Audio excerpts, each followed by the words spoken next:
Delhi Metro Rail Corporation Limited, both are government organizations. And naturally, the two organizations have to follow governmental rules, government procedures, and governmental guidelines in every aspect. Now, we find so many government organizations in the country. How is that? These organizations are not able to deliver the projects on time. And how was that? These two organizations, Konkan Railway and Delhi Metro, they were able to deliver the two projects not only on time, sometimes before time, and all within the estimated cost. After shifting over to Kerala for the last 2 years, I stepped down from Delhi Metro Rail Corporation voluntarily.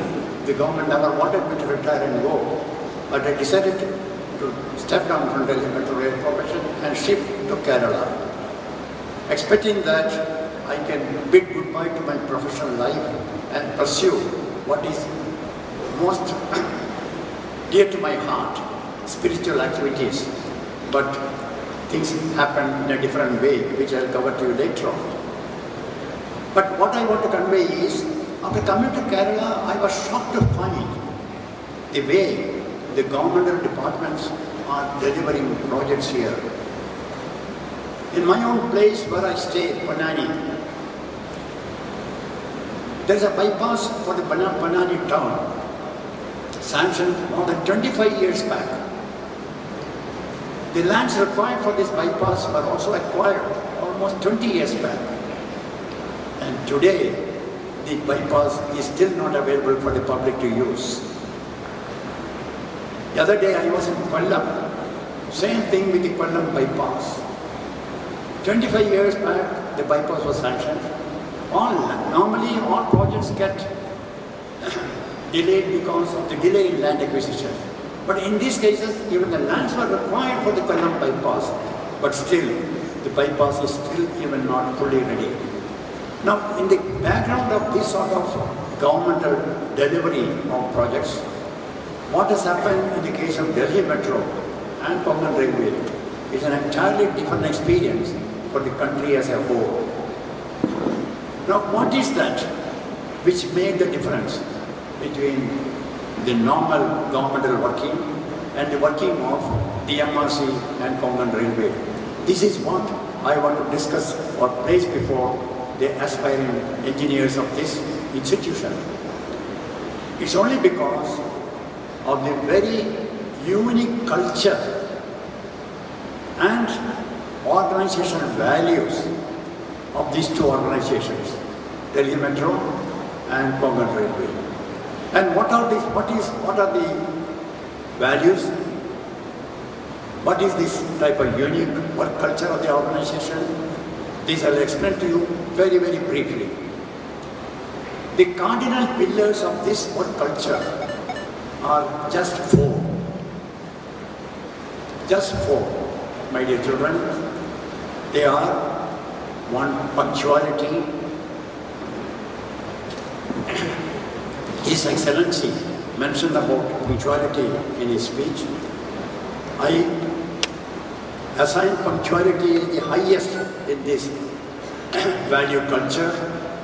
First is punctuality, the other is integrity, third is professional competence, and fourth, social responsibility or accountability to the society. These are the four cardinal pillars of this work culture. I want to go through these things very briefly for the benefit of these young children here. Punctuality. What is punctuality? Punctuality is nothing but a courtesy that we have to show to others. It is nothing but respecting and valuing the time of others. For example, supposing these holiday celebrations which are starting at 10 o'clock, we started only 10 minutes late, and more than 2,000 people are present here. How many man hours would have lost even by the 10 minutes delay? I think this virtue of punctuality is most important, particularly for the engineers. And in a project of this type, Konkan Railway and Delhi Metro, punctuality was very important because we had to complete the project on time. And if we had to complete the project on time, everybody has to be punctual. We had what is known as reverse clocks set up at all important work sites and in all offices. These clocks will show the number of days left for completing the project or a particular segment of the project. And this is a reverse clock. Automatically, next day, the clock will show 1 day less. And similar clocks are today available in the Cochin Metro. You can see if you come to Cochin Metro office, you find similar reverse clocks put up in all the offices and work sites. This used to drive everybody concerned in the project, saying that not even a day can be lost. In a project of this type, time is money. It's very important. Even 1 day is so expensive to the whole country. For example, in Delhi Metro, we made a calculation that if the Delhi Metro phase 1 is delayed by even 1 day, it would cost nearly 2.5 crores to Delhi Metro Rail Corporation. 1 day's delay. Kochi Metro, which I am handling today, if it is delayed by 1 day, it would cost 40 lakhs of rupees to the Kochi Metro Rail Corporation.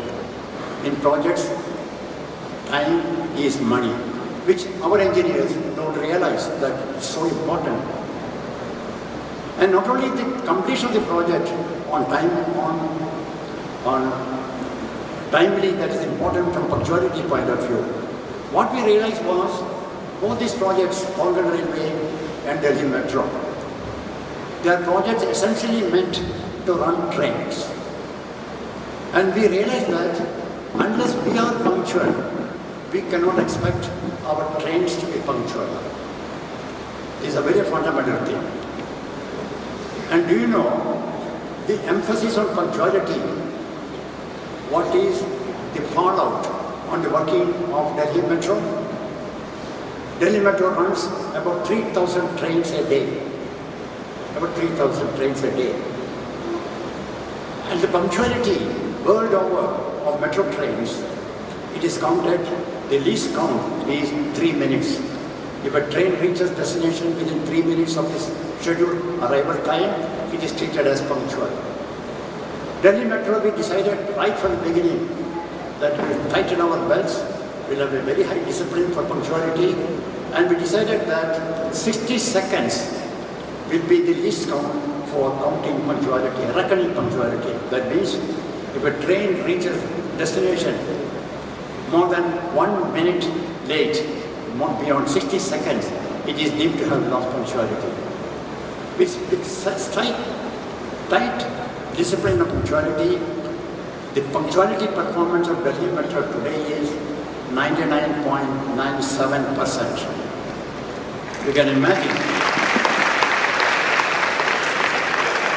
how the emphasis on punctuality spreads to every layers of the people, of the workers, everybody, and the whole organization works for punctuality. This is very important for every engineer, punctuality. The second, what I mentioned is integrity. What is integrity? If you take up the Oxford Dictionary and see, you will find that integrity is defined as having high, good moral values. It doesn't say integrity is honesty. It doesn't say integrity is lack of corruption. It says having high moral values. And this is what every engineer should carry in his pocket as his passport, integrity. It makes a lot of difference, the way you behave, the way you take decisions, the way people look at you. I think for an engineer, integrity must be the cornerstone of his moral arch, the cornerstone of his moral arch. It is so important for him. If you are honest and straightforward, you can take very bold decisions. And there is one thing, even if you take a wrong decision, even if you do some mistake, people will not attach motives to those decisions if you have a reputation for high integrity. Why is that? When Cochin Metro was to be started, everybody wanted only Delhi Metro Rail Corporation to handle the project. And why everybody wanted that I should be there as the head of DMRC to handle the Cochin Metro. It's only because of the reputation for integrity that this organization has. It makes not a difference. I think this is one thing which I want every engineer who take training from here and who pass out of this organization. I was surprised to see the vision of this college, which says molding engineers for excellence with integrity, fairness and human values. What a wonderful vision. I think this vision should penetrate in the hearts, in the working, in the behavior of every student who studies from this organization. The third is professional competence. Dear students, if you want to be a successful engineer, you should know your job very well. Institutions like this will lay the foundation for your technical knowledge. In 4 years, you can't learn everything of engineering. This will only give the foundation. Later on, you have to build upon this foundation, the superstructure of knowledge through experience, through observations, and through practice. But you have to be all the time searching for this knowledge. Ladies and gentlemen, for an engineer, study is a lifelong pursuit. You have to be always on the lookout for new knowledge. The technology develops so fast. What you learn from this college, in another 5 years, something more has been added to the knowledge. You must keep pace with what is happening.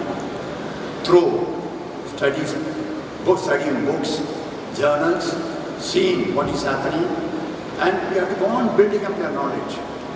If you know your job very well, that gives you a lot of self-confidence, a lot of self-assurance. You can take decisions fast. People will, your seniors will appreciate the way you function. Your colleagues will respect you. And your subordinates will adore you if you know your knowledge well. So knowledge is very, very important. Our scriptures say, Jnanameva balam. Knowledge is supreme strength. It also says, Jnanena sadrisham, pavitram dhyana vidyade. Our scripture says that Jnanena sadrisham, pavitram dhyana vidyade, which means there is nothing more sacred in this world than knowledge. So you should don't think that after you have finished your 4 years studies here, if you get a placement, that studies are over. It's totally wrong. Even today, whenever I go out, whenever I get an opportunity, I try to learn things, try to observe things, try to get the latest trends in my own subject, metro. Now, from civil engineering, I come into urban transport.